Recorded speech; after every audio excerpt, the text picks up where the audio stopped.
para hablar de Diana tengo que hablar de mi generación. Tengo que hablar de esos jóvenes que éramos, ¿no? De 20 años, en pleno gobierno de Allende. Cuando hablo de Diana, primero es una generación que ya no está, eh, es mi generación quebrada, es una parte nuestra que ya no existe. Nos cercenaron una parte esencial de nuestra generación que le hicieron desaparecer, que la asesinaron, y Diana es parte de eso. Por un lado, si se las describo físicamente, Diana era una persona bastante más alta que la media de la época. Por lo tanto, era alguien que se notaba mucho, era una estampa que se paraba con mucha fuerza, desde lo físico hasta la personalidad. La Diana era una mujer feminista y absolutamente libre. La Diana lloraba, pero lloraba fuerte. O sea, no era que lloraba así que se le caían lágrimas o que las disimulaba. No, ella tenía una cosa así expansiva que era muy interesante. Y cuando se reía con todo, no solo sonreía. ¿Sí? O sea, una persona de una vitalidad muy desbordante. Bueno, y la figura de Diana era una figura muy querible, era una mujer muy afable, era una niña, una joven, que yo la recuerdo efectivamente. Todo el mundo habla de la sonrisa de Diana, porque tenía esa sonrisa luminosa. Tenía una gran capacidad de escucha, entonces era capaz de acercarse y que la gente la acogiera mucho. Era, pero lanzada y enamorada, y lo vivía. La Diana tenía un carisma, o sea, había un carisma en ella que hacía que la gente, todo el mundo se sentía atraído por la Diana. Había una atracción en ella muy fuerte. Y además era una mujer muy aguda y una mujer muy inteligente, y entonces dentro de las periodistas, ¿no? Sobre todo de las mujeres, éramos varias periodistas, que estaban muchas, que nos cruzábamos en distintos momentos, había una complicidad, había una relación, había una amistad. Yo conocí a la Diana primero como la Diana que tocaba guitarra, y ese fue el primer recuerdo que tuve. Me acuerdo una vez que toqué una canción de Víctor Jara en la casa de mi abuela, y mi abuela estaba muy emocionada. Y era porque esa era una canción que Diana tocaba. Entonces también pensar en cómo las vueltas de la vida también te traen y te quitan canciones. Era mucho más peligroso tocar esos acordes en esos años que ahora. Entonces también es potente pensar en eso. Que nosotros somos solamente lo que ha quedado de todo eso. ¿Qué es lo que era ser judío? Bueno, a ver, es difícil la pregunta, porque nosotros nacimos en el seno de una familia muy judía, que con el favor de Dios, digo yo, no eran religiosos. Diana se fue efectivamente como voluntaria a trabajar después de la Guerra de los 6 días. Estos chiquillos voluntarios que se iban de aquí se iban a trabajar en las cosechas. Llega ya, está un tiempo y se enferma, le dio tifus. Se enferma de tifus y la mandan a un hospital. Y en ese hospital habían niños palestinos. Habían niños y niñas palestinas. Diana escuchó sus relatos y vio que había discriminación en el trato de los enfermos. Y eso fue lo que la chocó profundamente. Y como la Diana tenía esta personalidad, la que yo les cuento, o sea, de la capacidad de ver, de escuchar, de acoger, ahí empieza a haber otra gente, y ahí, o sea, ahí en ese mundo había gente palestina. Y ahí, ¡pum!, como que le cambia la visión, o sea, ve al otro ser humano sufriente igual que ella, y ahí esa empatía la transforma en ideas políticas o en necesidad de cambiar el mundo que estaba viendo. Eso, cuando llega a la universidad, fue de las primeras cosas que nosotros hablamos, que nos contó, porque venía realmente muy choqueada, muy choqueada. Compartíamos eso, y que cruzaba, y que no solamente estaba el tema de los palestinos y los judíos, no solamente el tema del Estado de Israel versus Palestina, sino también estaba la utopía de una sociedad mejor, distinta, en todas partes, no solamente entre palestinos, ¿no? Y judíos. Y compartíamos esa utopía de la existencia, ¿no? de una convivencia pacífica, de la paz, pero de la paz justa, no de la paz donde esconde los derechos de un pueblo por sobre otro. También tiene que ver con visiones de mundo que se van acercando a través de la lectura, la conversación sobre el cine, sobre distintas cuestiones, ¿te fijas? Y finalmente culmina y se termina de amarrar, y de manera así muy fuerte, con el tema de la política, de la militancia. Mira, para serte bien franca, yo creo que teníamos una mirada ideológicamente internacionalista, pero en la práctica éramos muy, muy en lo cotidiano, en lo político chileno, en el momento que estábamos viviendo, porque el momento era muy intenso. El MIR era una cosa que nos cambió la vida completamente, pero no la cambió en el sentido de que no éramos militantes así, ¿no? No lo éramos, o sea, hacíamos de todo y vivíamos felices, o sea, pero era una vida que estaba muy volcada a la lucha en Chile. Esa ética y esa épica, ¿no? de lo colectivo, de construir, de ampliar la libertad, de ampliar la democracia, de construir un mundo igualitario. Esas eran las banderas por las cuales estábamos. Tengo en mi velador, tengo su foto.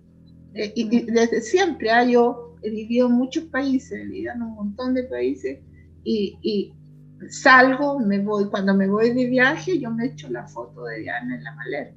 O sea, yo siento a Diana muy conmigo. Uno termina como proyectando, poniendo la figura de ella en otras personas. Pero así como un mensaje, si es que pudiera pensar en uno, podría ser irreverente, no tenerle miedo a incomodar en ciertos momentos, no tener miedo a contestar, no tener miedo a decir lo que te parece que está bien. Yo siento que mi generación tiene un deber de memoria, ¿no? Con esos que no están.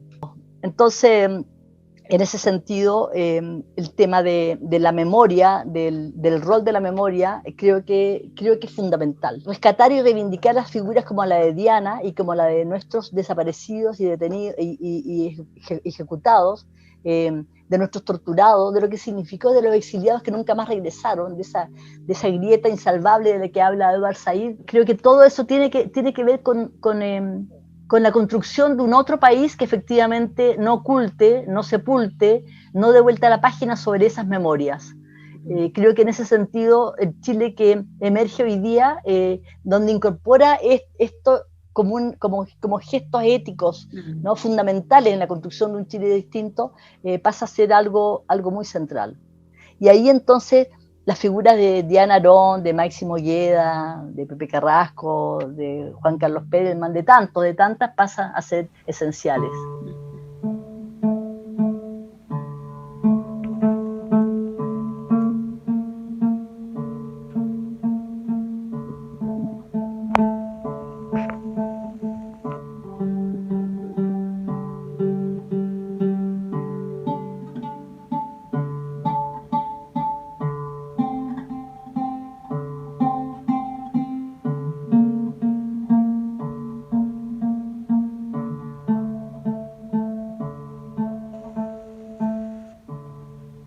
Cuando hablo de Diana, me lleno de orgullo. Cuando pienso en Diana, escucho su risa, una risa que escucho en el recuerdo inventado. Cuando pienso en Diana, la imagino alta, guapa, brillante, luminosa, seductora, coqueta, tierna. Cuando pienso en Diana, la imagino con su guitarra, cuando estaba con su familia, cuando estaba en la población 26 de enero. Cuando pienso en Diana, viene a mí un paisaje de barrio verde y también de calles de tierra. Cuando pienso en Diana, veo el mar y lo escucho. Cuando pienso en Diana, quiero tocar el oud. Cuando pienso en Diana, la imagino cantando, conversando, compartiendo y escuchando, comprendiendo mundos a los que no pertenece, pero la remueven. Cuando pienso en Diana, vienen a mí acordes de guitarra, su voz fina cantando luchín.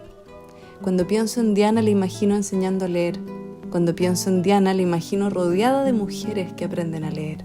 Cuando pienso en Diana, siento esperanza. Pienso en Palestina ocupada, un parrón con mucha conversación. De Diana recuerdo su sonrisa, de Diana recuerdo su guitarra, de Diana recuerdo su vitalidad. Cuando pienso en Diana, la imagino prendiendo velas de Shabbat. Cuando hablo de Diana, la imagino en una cama de hospital en Israel. Cuando hablo de Diana la veo hablando con niños palestinos, escuchando su árabe arrebatado. Cuando pienso en Diana, escucho música árabe y también judía. Cuando pienso en Diana, me parece que creo en la revolución. Cuando pienso en Diana, veo a través de ella a los miristas. De Diana imagino su valentía, su decisión a costa de todo, su honestidad y también su delicadeza. De Diana imagino su compromiso, su lealtad, su vitalidad, su fuerza y su alegría. Cuando pienso en Diana, viene a mí un paisaje desierto. La imagino en Beersheba rodeada de tierra y contradicción. La veo mirando a Gaza ocupada, aún no sitiada.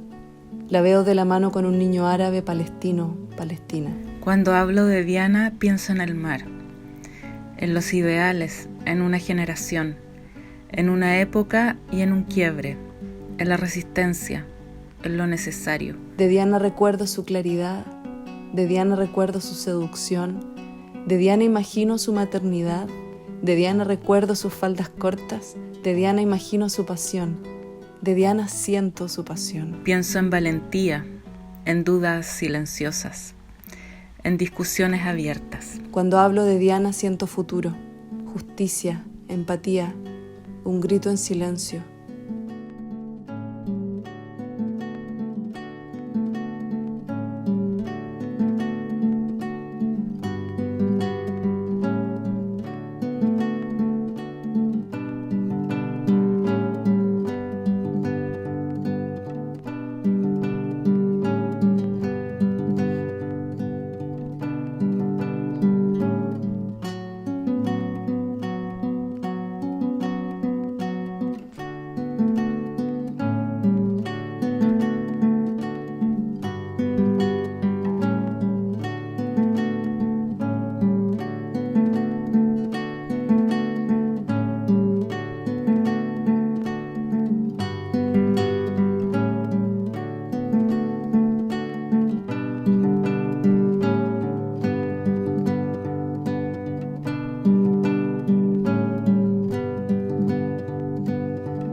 Yo agradezco y no sé si les contaba a las chiquillas el otro día que me junté, que me están apareciendo las marcas de cigarro, porque es parte de la piel vieja, ¿no? Es parte de mi edad. Yo voy a cumplir 71 años en un mes más, entonces...